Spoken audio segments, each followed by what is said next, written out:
Lucrative business. Please welcome Brandy and Chris. Brandy and Chris. Describe your website, Brandy. Oh, that's a great question. I've never been asked it like that.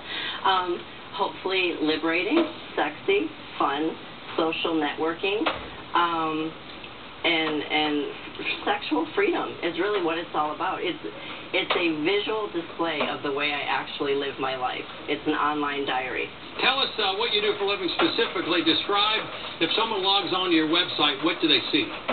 A lot of flesh, a lot of fun, a lot of articles, interviews, information. It's a lot more. There's a swinger's handbook on there. There's Q&A.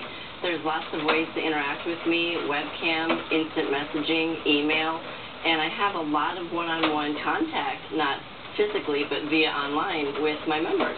People can log on and watch you and your husband having sex. Absolutely. You've been married for how long? 17 years. 17 years.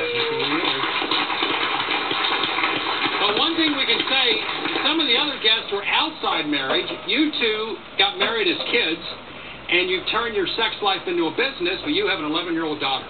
Correct. At some point, most 11-year-olds are online. Chris, I would ask you, does your daughter know that you two are having sex online for members and others to watch? No, I mean, it's not age appropriate to have those discussions with 11-year-old. How about when she discovers it and comes to, hey, Mommy and Daddy, hey, Mommy, I saw you naked. You've been having a more or less an adult conversation with your daughter at some point? We are asked this question all the time, and I think the thing that's interesting for us is that the presupposition is that we should have some shame about what we're doing, and we don't.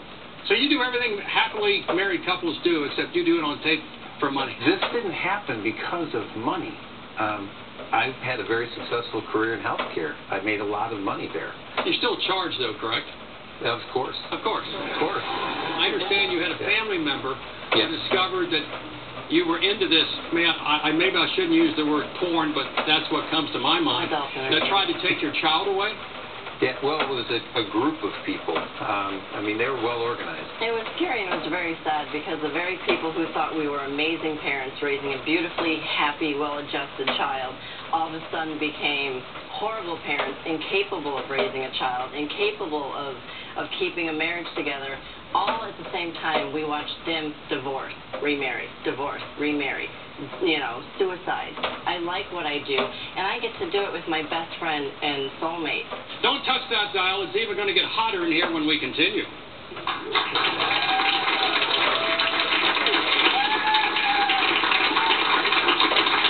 I can see how the audience feels about this issue. Tell me how you feel. Is it okay to sell sex for a living? I want to hear from you. Call 855-TEL-BILL to vote now. Does